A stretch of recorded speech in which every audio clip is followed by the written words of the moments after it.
Imaginons un instant une carte ultra détaillée de l'univers, Mhm. avec ces milliards de galaxies qui brillent dans le noir, tu vois, toutes reliées par des espèces d'immenses ponts de matière. Ouais, Et maintenant, prenons une autre image, d'accord. une cartographie microscopique de notre propre système nerveux humain.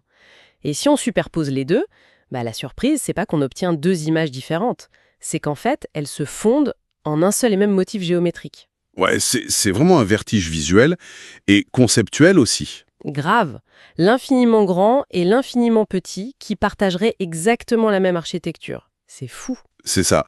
Et le truc, c'est qu'on a tellement pris l'habitude, depuis des siècles, de compartimenter les sciences. Ouais, de tout ranger dans des cases. Exactement. D'un côté, t'as l'astrophysique avec ses télescopes géants braqués sur le froid de l'espace, Mhm. et de l'autre, la biologie cognitive, qui est focalisée sur la chaleur, le côté organique du cerveau humain. Mais quand ces deux échelles extrêmes se mettent à rimer avec une telle précision mathématique, ça nous force vraiment à remettre en question toutes nos séparations. Et c'est justement la mission de notre exploration d'aujourd'hui. On va plonger dans un document assez monumental qui a été publié en octobre 2025 par Patrice Cardot. Un texte incontournable, ouais. Son titre, c'est Écho du cosmos. Quand les réseaux de l'univers rencontrent ceux du corps et de l'esprit.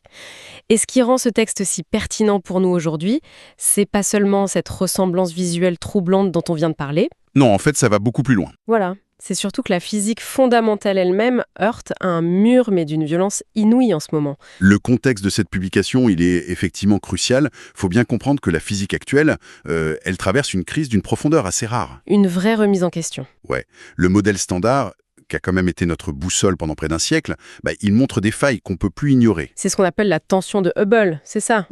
C'est exactement ça. Pour faire simple, selon la méthode qu'on utilise pour mesurer l'univers, D'accord. soit en regardant le fond diffus cosmologique, donc la lumière la plus ancienne, soit en observant les supernovas récentes, on obtient des vitesses d'expansion différentes. Ah ouais, donc les règles de mesure s'accordent plus du tout entre elles. Voilà. C'est comme si tu essayais de mesurer une table avec 2 mètres différents et que tu n'avais jamais le même résultat. Et puis, on peut pas parler de l'univers sans mentionner cet énorme éléphant dans la pièce galactique, la matière noire et l'énergie noire. Ah oui, les fameux 95% de l'univers. Hein. C'est ça. Les équations nous crient qu'elles sont là, qu'elles composent la quasi-totalité de ce qui existe, mais on est toujours incapable de les observer directement.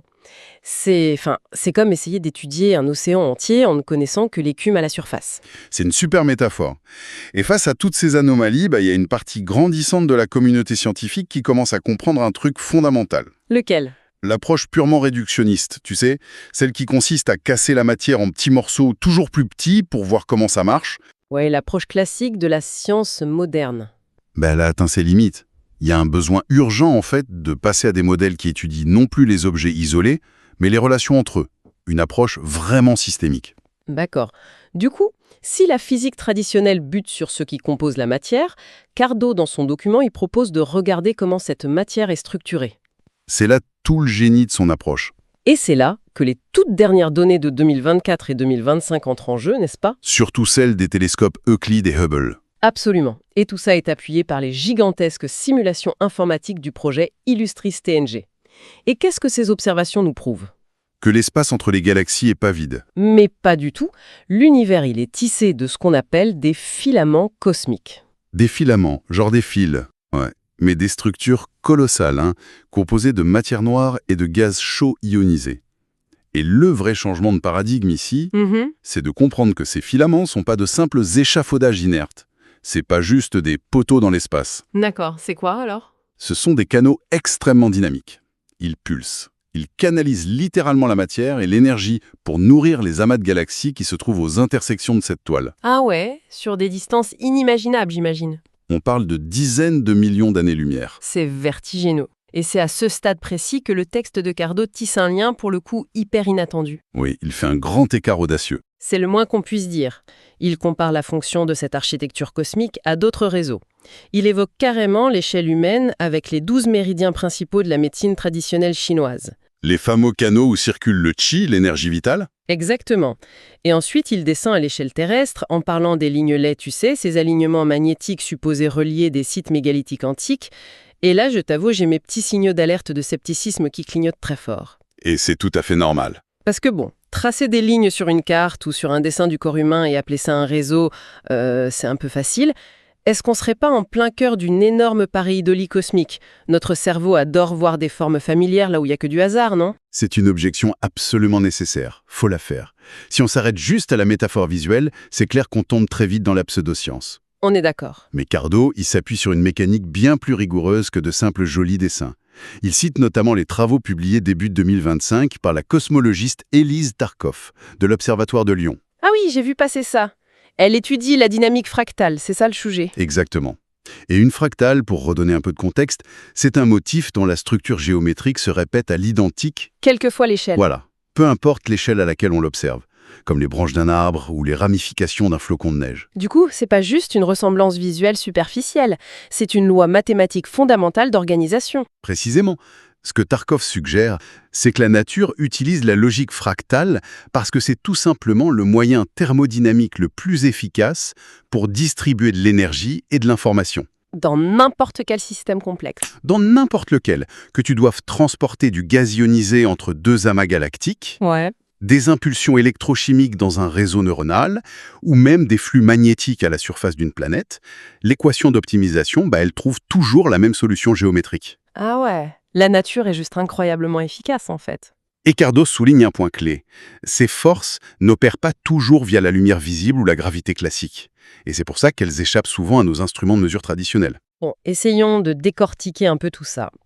Si je comprends bien, il faut arrêter de voir l'espace comme une grande pièce vide avec des planètes posées là comme des meubles. C'est fini cette image. Faut plutôt le voir comme le système circulatoire d'un gigantesque organisme ultra optimisé par ces fameuses règles fractales. C'est une excellente façon de le formuler.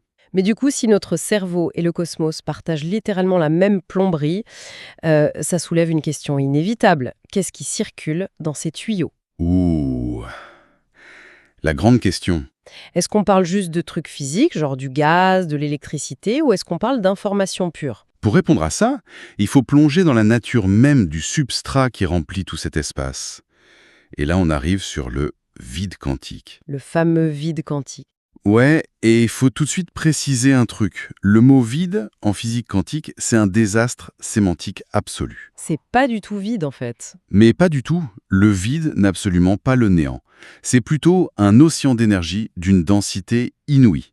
Il est en perpétuelle ébullition. Un bouillonnement constant. C'est ça.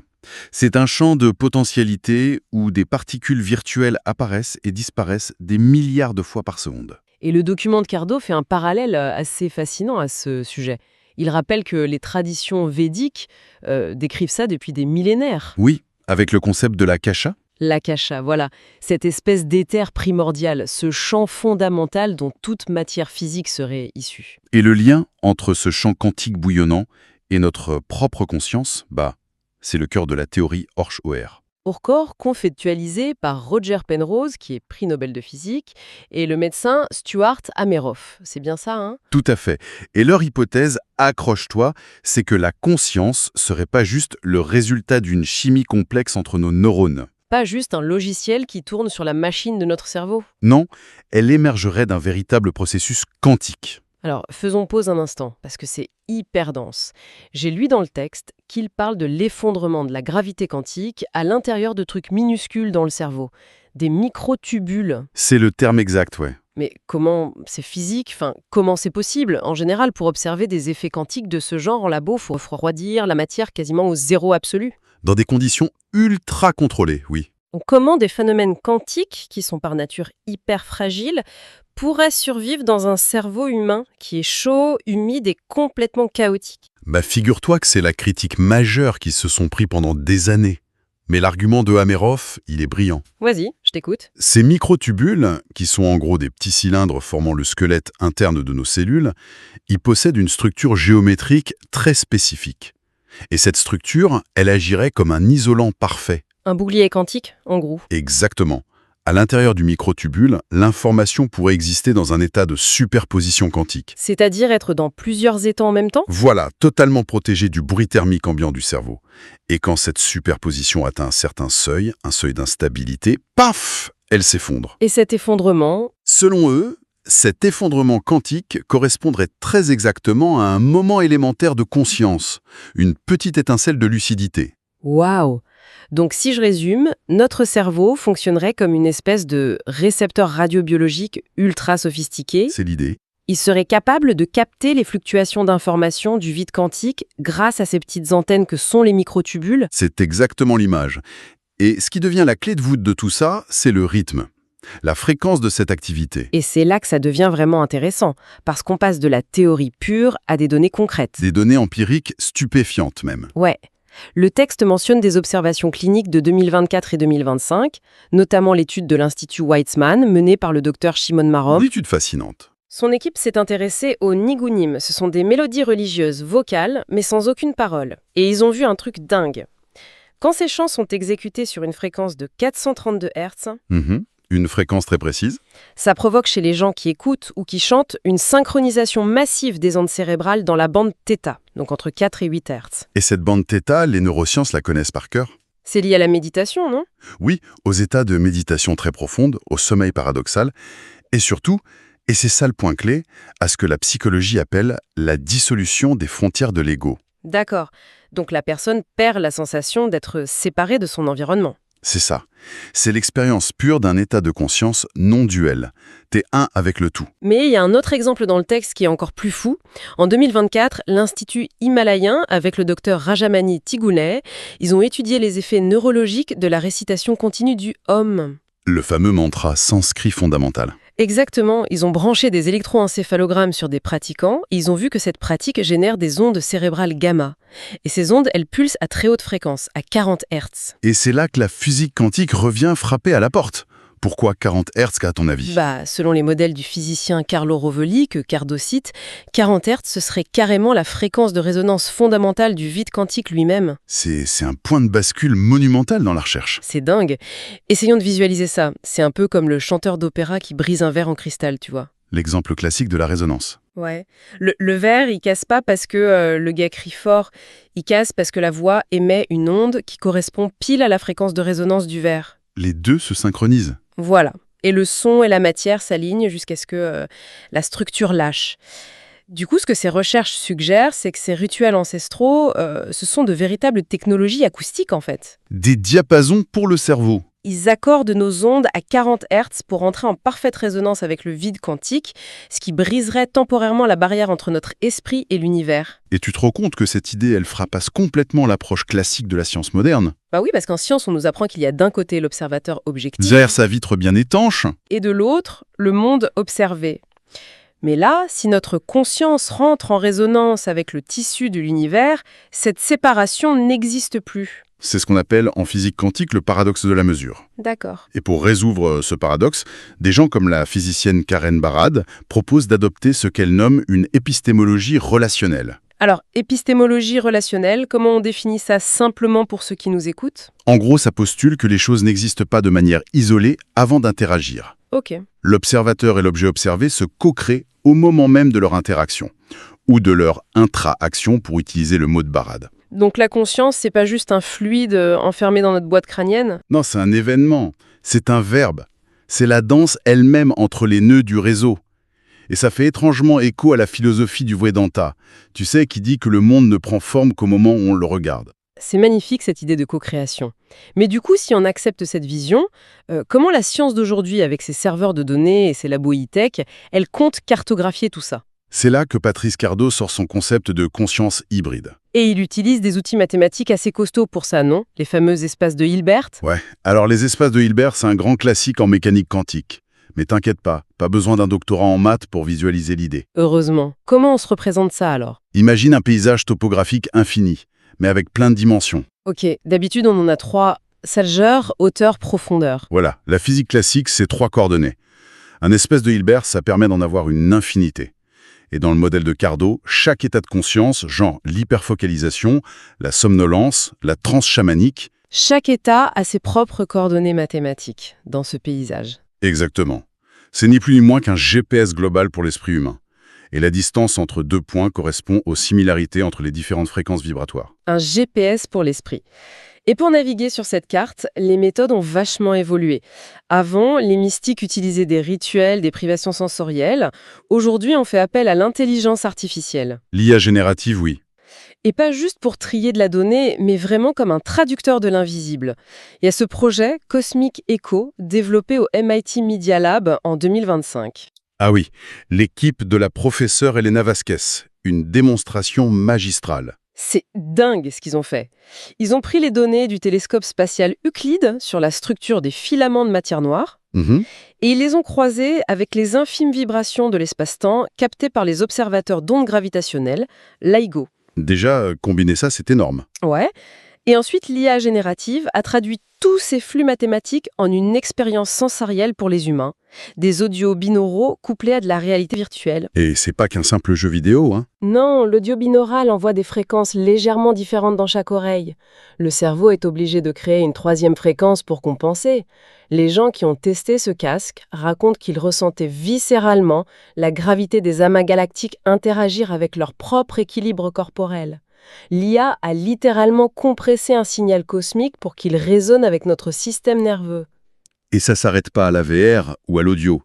On parle aussi de manipulation directe des champs magnétiques. Avec le projet Neural Cosmos, c'est ça, l'étude du docteur Marcus Werth entre le CERN et Lyon.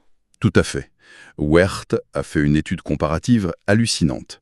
Il a pris des sujets équipés de casques EEG et il les a placés sur des sites mégalithiques antiques. Des endroits connus pour être sur des anomalies magnétiques. Voilà, des croisements de lignes de failles telluriques.